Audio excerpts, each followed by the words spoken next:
Significant distress. Peak psychology bodies urge to support ban of climate alarmism aimed at school-age children. Do you mean to tell me that tricking kids into believing the world is literally going to end before they're 15 years old might have negative consequences on their psychology? What? No, man, say it ain't so. There's no way that's true. Straya's peak psychiatry and psychology bodies are being urged to back a ban on alarmist climate messaging, primarily targeting school-age kids. Do you think they're going to actually do it? Because I don't. Peak bodies for Australian psychologists and psychiatrists are being urged to back a ban on alarmist climate messaging targeting primarily school-age kids amid a surge in climate anxiety among young children. Yeah, they fell for the lie. The reason some of them are as extremist as they are is because they actually believe the world is literally going to end soon. See, they're not like me. They're not so old that they've seen this like 30 times already, and each time it's been a lie. They don't know yet that this is just a boy who cried wolf story. They're the young kids who are only hearing the boy cry wolf for the first time and falling for it. So all of us adults, we've already heard the cries of wolf and we've learned to ignore them. These kids, from their perspective, there's someone warning about a wolf, and all of us are ignoring that person. And so the kids are like, oh, there must be something wrong with you ignoring the cry of wolf. Wow, it's making a lot of sense now. Research released in June found Straya's national curriculum was causing an epidemic of climate anxiety among young kids, with primary school-age children being fed alarmist content that is developmentally inappropriate.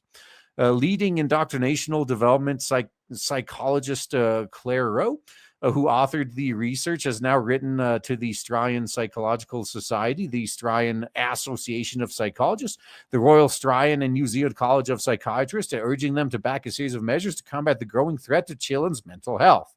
Yeah, how much you want to bet their response is going to be, well, they should be scared because the world is literally ending?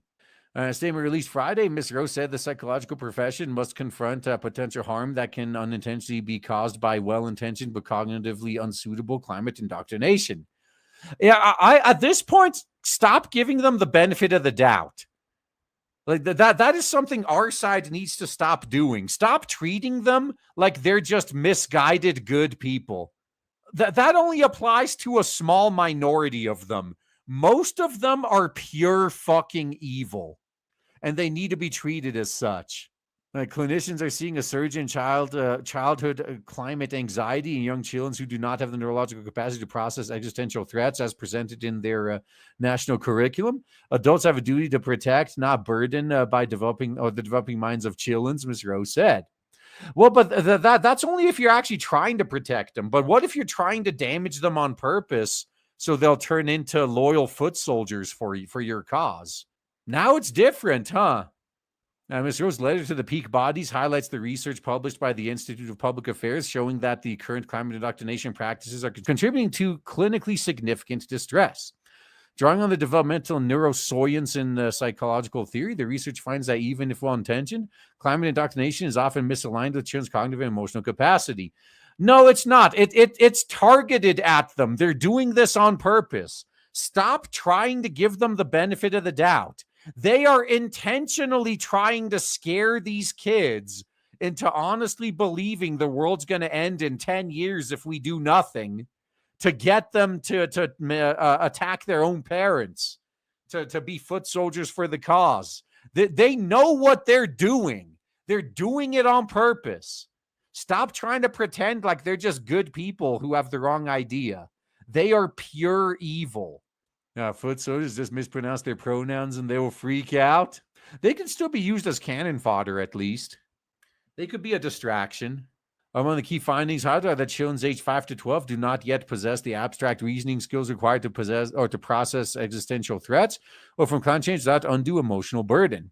The alarmist messaging can foster anxiety, helplessness, and diminished agency in young children, which increases the risk of early onset anxiety disorders.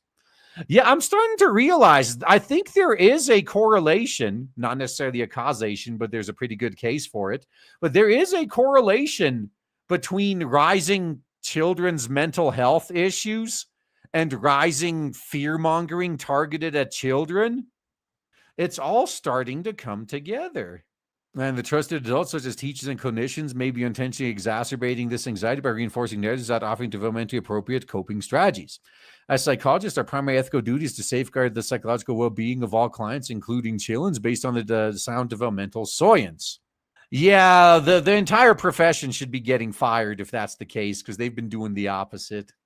Leading developmental and indoctrinational psychologist urged the three peak bodies to back a moratorium on climate change indoctrination in early and middle childhood settings until curricula are developmentally appropriate and psychologically safe. The letter also calls on the peak bodies to review their climate-related advocacy and professional development offerings to ensure it distinguishes between mental health impact on adults versus those on children's, and that they acknowledge the harm to mental health can be unintentionally caused by fear-based education in primary schools. So they're literally admitting, hey, can you stop fear-mongering? It's having a bad effect on the kids. They're not going to stop until you force them to, though. What strong parents need to immediately is a commitment from our most senior clinicians to recognize the damage the national curriculum is doing to our children's mental health. Reforming climate indoctrination is essential in ensuring children develop a lifelong commitment to environmental responsibility without experiencing the unnecessary psychological distress. Oh, it is necessary if you want to just use them as disposable activist foot soldiers, though. And guess what? That's exactly what they want.